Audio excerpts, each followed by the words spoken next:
O Revista Brasil TVT conversa agora com Miguel Nicoleles, neurocientista e professor da Universidade de Duke. Boa noite, professor Nicoleles, seja muito bem-vindo. Boa noite, muito obrigado pelo convite. Maravilha. Professor Nicoleles, esta semana o Brasil bateu recordes diários de mortes. Professor, a minha pergunta é direta para o senhor. Onde vamos chegar? Chegamos no pico ou esse número tende a crescer nas próximas semanas? Eu não acredito que nós tenhamos chegado nem próximo do pico ainda, né? Infelizmente, todas as projeções, todas as indicações mostram que a situação brasileira ainda vai piorar muito nas próximas semanas, especialmente se múltiplos estados e múltiplas capitais entrarem em colapso sanitário, como nós estamos vendo em Porto Alegre, Natal, provavelmente nessa altura em Salvador, Florianópolis, Curitiba, enfim. Se São Paulo entrar em colapso a nível da capital e do estado, a situação brasileira fica mais do que crítica. Professor, bom, queria saber ainda sobre isso, né? Que o senhor mesmo disse que estamos prestes ou talvez assistindo a maior catástrofe da história, né? E aí a gente tem visto uma inépcia gigantesca ou ainda uma intencionalidade na política do governo federal que faz declarações criminosas, podemos dizer dessa maneira, uma falta de gestão no Ministério da Saúde, que nesse momento seria o ministério mais importante e mais fundamental para combater a pandemia, e no meio disso tudo, pessoas discutindo a questão do lockdown por conta do impacto econômico que isso pode causar. E recentemente tivemos algumas restrições, principalmente no estado de São Paulo, de horário. E sempre que acontece isso, as pessoas falam, vale a pena você fazer um lockdown a partir das 7 da noite até as 6 da manhã? Enfim, o que eu queria saber é o seguinte, como seria um plano ideal de uma restrição rígida, de um lockdown que poderia funcionar? Bom, o que foi feito no Reino Unido, na Alemanha, né, Israel, foi feito na Nova Zelândia, na China, no mundo inteiro. Você precisa restringir as atividades não essenciais, evitar aglomerações e fazer com que a taxa de crescimento do vírus, das infecções, caia rapidamente, dramaticamente, como aconteceu no Reino Unido nesse último lockdown. Mas você também tem que controlar os aeroportos, tem que fechar o espaço aéreo internacional, tem que controlar o fluxo de pessoas pelas rodovias, pelo espaço aéreo do país, e você tem que testar em grandes números e, evidentemente, você tem que auxiliar financeiramente as pessoas, as atividades econômicas que têm que ser restritas economicamente. Você tem que ter um governo federal ou governos estaduais que ofereçam, como nos outros países da Europa, por exemplo, as condições mínimas financeiras para as pessoas poderem ficar em casa, no caso brasileiro, agora pelo menos 3 semanas, para que a gente consiga ter quedas significativas de casos e não leve o sistema de saúde do país a um colapso iminente. Professor, os avisos foram dados desde o ano passado, do então início da pandemia. Aí nós chegamos uma alta, depois uma baixa, aí os alertas para o final de ano. Mas esses alertas não vinham seguidos por parte das autoridades com medidas efetivas para impedir aglomerações em todo o Brasil. E agora a gente chega nessa explosão de casos, professor. E aí soma-se a isso a inclusão de novas variantes. Professor, o Brasil pode chegar no nível de descontrole total dessa pandemia? Eu diria que ele já está. Eu acho que isso já ocorreu. Nós começamos a avisar isso no nosso comitê, enquanto eu dirigi o comitê do Consórcio Nordeste de combate ao coronavírus, em outubro. Começo de novembro, nós já tínhamos todas as indicações de que o Brasil estava numa segunda onda, com crescimentos simultâneos de casos em todas as 5 regiões do país. Fizemos outro aviso no dia 18 de dezembro. E no dia 4 de janeiro, eu fiz um aviso público de que se o Brasil não entrasse em um lockdown nacional e começasse a vacinar as pessoas a um nível muito maior do que estava planejado à altura, nós teríamos uma catástrofe histórica e não conseguiríamos dar conta do número de vítimas fatais no país. Nós teríamos um colapso sanitário seguido de um colapso funerário. E, infelizmente, essas previsões que não foram ouvidas, evidentemente, se materializaram agora no final de fevereiro. Mas a situação para março parece ser ainda mais tétrica.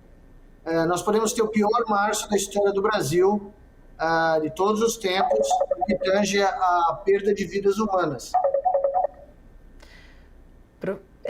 Professor, o senhor concluiu? Eu vi que... Não, conclui sim. Acho que eu no horário errado aqui. Não, tranquilo. Eu queria falar dos impactos para além da morte, né? Obviamente, o impacto final da Covid, que é trágico, é justamente a morte, as pessoas que estão perdendo familiares. Às vezes, eu tenho um caso de uma amiga que perdeu o pai, vô e o irmão. Então, né, a gente tem visto famílias sendo destruídas e, claro, cada vez mais chegando próximo da gente, né? Eu queria saber, para além desses impactos da morte, ainda há muitas dúvidas também sobre a doença, apareceram novas variantes, né, casos de reinfecção e casos, inclusive, de pessoas que ficaram com sequelas. Para citar algumas que eu li na imprensa de uma forma geral, a falta de olfato e paladar que permanece, registros de pessoas que há 6 meses, por exemplo, estão ainda, não voltaram o paladar, o olfato, quadros de trombose agravados, dificuldade respiratória longa, então uma pessoa que tinha até uma vida relativamente saudável não consegue mais retomar a prática de exercícios físicos.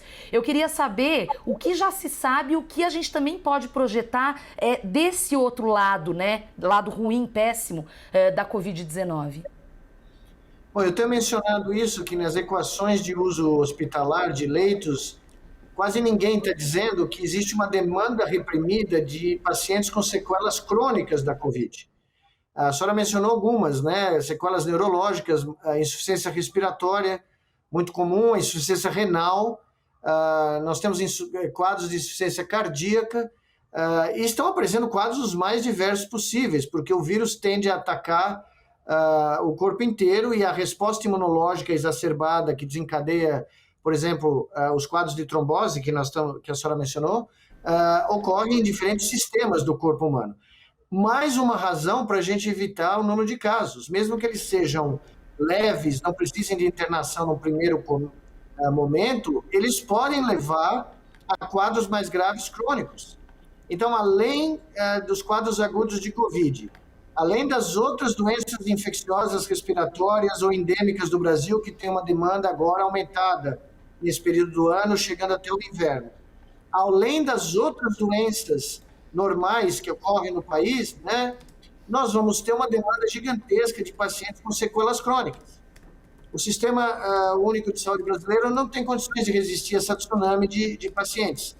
E por isso que eu digo que o colapso aqui em São Paulo e em outros estados é muito mais iminente do que a gente está sendo levado a crer pelos documentos e pelas entrevistas oficiais. Porque quando você passa de 85%, você chega a 90%, o colapso já ocorreu. É uma questão de horas, talvez um par de dias, para chegar a 100%. Mas o colapso já ocorreu, as filas de espera já começam a ficar enormes, como nós temos hoje em São Paulo, em Natal, em Salvador, no Rio de Janeiro, em Manaus, né, em Fortaleza, em Porto Alegre, em Florianópolis, enfim, esse é o Brasil inteiro. As 5 regiões estão caminhando para o mesmo abismo. Professor, agora eu quero discutir com o senhor a questão da vacinação. No começo, o presidente da República desdenhou da vacina da Coronavac, em parceria do Instituto Butantan com a chinesa Sinovac, apostou suas fichas exclusivamente em um único imunizante, da AstraZeneca, em parceria Oxford-Fiocruz. Professor, mesmo que a gente comece a vacinar, que outros imunizantes cheguem ao Brasil, no horizonte a médio e a longo prazo, é possível que, se todos esses novos imunizantes, essas doses cheguem, a gente consiga chegar no final do ano com a desaceleração da pandemia, na sua avaliação, ou não, a gente está muito distante disso? Bom, nesse momento nós estamos muito distante, mas nós precisaríamos multiplicar por 5 a 10 vezes o número de pessoas vacinadas por dia e precisaríamos aumentar radicalmente as ofertas, o menu de vacinas disponíveis para os brasileiros. E não só as 2 vacinas que estão sendo usadas nesse momento, mas também todas as opções, em particular as vacinas de dose única, que permitem a gente ganhar tempo. Então, se nós tivéssemos entre 2 e 3 milhões de pessoas vacinadas por dia, em 90 dias, nós teríamos uma população, né, um número de pessoas vacinadas grande o suficiente para ter uma queda radical do número de transmissão de vírus, né, de pacientes infectados. E isso é que você precisa fazer, você precisa de um plano de contingência para os próximos 3, 4 meses. Não adianta só pensar em trazer vacina aqui em julho ou em setembro, porque antes disso nós podemos ter, se a média de óbitos aumentar para 3 mil óbitos por dia, se você mantiver isso por 90 dias, você dobra o número de mortes do Brasil atual e chega a mais de 500 mil de brasileiros mortos. Isso é inconcebível, é inaceitável. Sobre essa questão da vacinação, a gente sabe da história ou do histórico de campanhas de vacinação bem-sucedidas no país. E a gente está vendo agora, para além de problemas logísticos, por assim dizer, com relação à vacina e de falta de vontade política, a questão do movimento anti-vacina, que cresceu muito nos últimos anos, até desde antes da pandemia. E aí eu queria saber a que o senhor atribui isso, professor, a esse negacionismo que ganhou muito terreno, principalmente com a chegada desse governo, já que o próprio presidente é negacionista, ou há uma descrença na medicina, na ciência? Ao que o senhor atribui? São vários fatores, né? O Brasil tem taxas muito altas ainda de aceitação da vacina. A penetração de vacinas no Brasil, do ponto de vista de uso, né, de aceitação, é muito alta, comparada, por exemplo, com os Estados Unidos, da onde esse movimento negacionista foi criado. E o mecanismo é bem simples, é a transmissão de informação falsa e exemplos como, né, de pessoas que ocupam cargo de altíssima responsabilidade e que não têm o preparo e nem a condição humana, né, de desempenhar esse papel como o primeiro mandatário do país. Num país como o nosso, onde o conhecimento científico é muito pequeno, onde o conhecimento médico também é muito pequeno, a educação científica nunca teve uma valorização devida. Um presidente da República continuamente desdenhar, fazer troça, diminuir as perdas e o sofrimento humano causados por essa pandemia, com os meios tecnológicos que nós temos hoje de disseminação de informação, como a internet, levam à criação de movimentos como esse, de bolhas, né, de negacionismo que contribuem para a nossa tragédia atual. Né? Qualquer nação no mundo atualmente que tivesse um presidente que fala o que esse fala, já teria tomado uma providência institucional. Né? Agora, como nós não fazemos isso, nós temos além da pandemia, nós temos um pandemônio político causado pelo exemplo do mandatário mor do país, que não abraça e consola as vítimas, não oferece um plano nacional, não oferece nenhuma perspectiva de nós sairmos dessa crise e, pelo contrário, desdenha e desmerece aqueles que estão tentando trabalhar para o Brasil sair dessa pandemia o mais rapidamente possível. Professor Nicoleles, hoje o governo cubano anunciou que a sua vacina Soberana 2 entrou na terceira fase, né, de testes aí. Eu queria que o senhor trouxesse para a gente, se o senhor tem conhecimento, o que o senhor pode falar para a gente sobre essa vacina cubana Soberana, que em sucesso, vier a ser um sucesso aí de fato, seria o primeiro imunizante latino-americano aqui na região. Eu queria que o senhor pudesse trazer para a gente o panorama desses estudos aí da vacina Soberana de Cuba. O problema de medicamentos de Cuba, com o qual eu tenho uma grande admiração, né? A medicina cubana familiar é um dos exemplos do mundo, mas o problema são os dados. Cadê os dados? Eu não posso falar nada sem dados.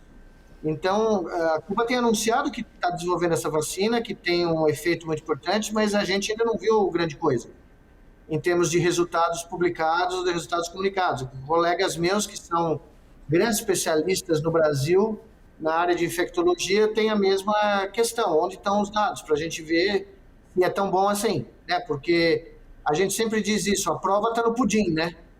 Todo mundo diz que tem a melhor receita do pudim, mas a hora de você vai lá, faz e prova para ver se é a melhor receita. Eu gostaria de ver também. Então o senhor está dizendo que talvez falte transparência nesse caso? Não, eu não diria transparência, faltam realmente tabelas e resultados numéricos e coisas que a gente, como cientista profissional, né, ciência profissional não é fla-flu. No Brasil houve uma polarização muito grande política de ambos os lados sobre medicamentos e vacinas e muita gente falou muita bobagem sem ter os dados. Eu só falo com dados na minha mão, né? E eu teria você ficaria muito feliz que Cuba tivesse uma vacina eficaz, porque, novamente, é um esforço nacional de um país que tem uma medicina familiar de grande nível. Agora, gostaria só de ressaltar que se o Brasil tivesse investido dinheiro corretamente e criado um consórcio nacional no começo da crise, nós já podíamos estar com a nossa vacina pronta.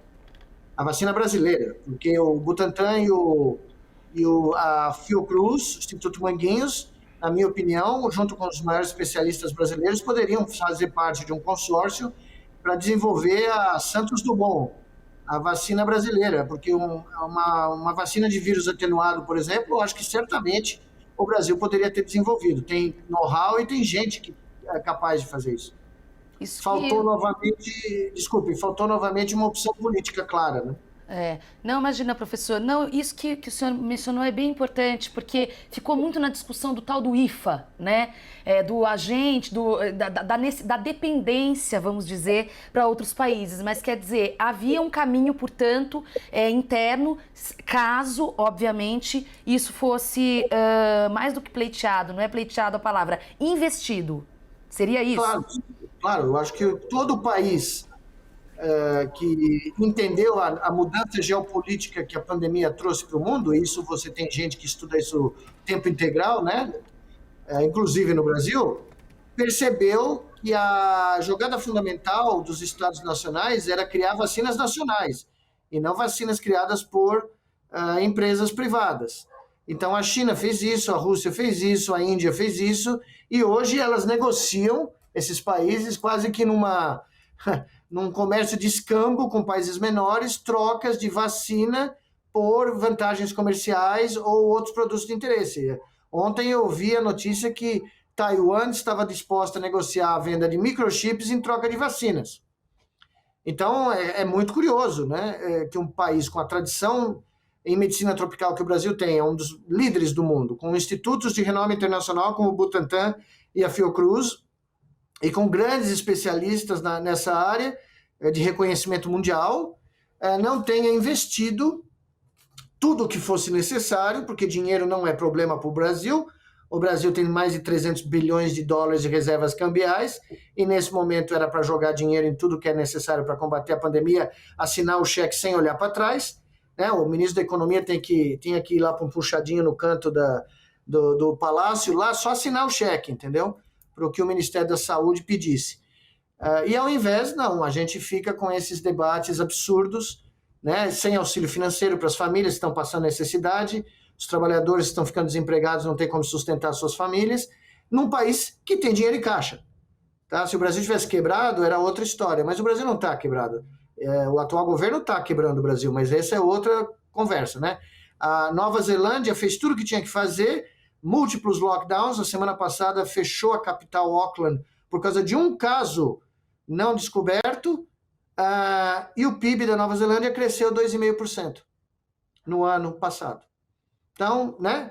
E se a crise sair de controle no Brasil, se o Brasil virar um pária mundial, uma colônia de infectados pelo coronavírus, né? As mercadorias brasileiras não vão ter mercado. O comércio externo brasileiro vai ser completamente bloqueado. O agronegócio brasileiro vai perder bilhões, porque ninguém vai comprar comida do Brasil de um país onde a maior parte da população está infectada. Então, o Brasil vai ter uma crise econômica decisiva, a maior da história, se não fizer nada para combater a pandemia. Se fechar o país e combater em 20 dias, se sai bem. Essa é a história das pandemias na história da civilização. Em 1918, nos Estados Unidos, quem se fechou corretamente teve o melhor desempenho econômico nos anos 20. E é o que não estamos vendo por aqui. Conversamos com Miguel Nicoleles, neurocientista e professor da Universidade de Duke.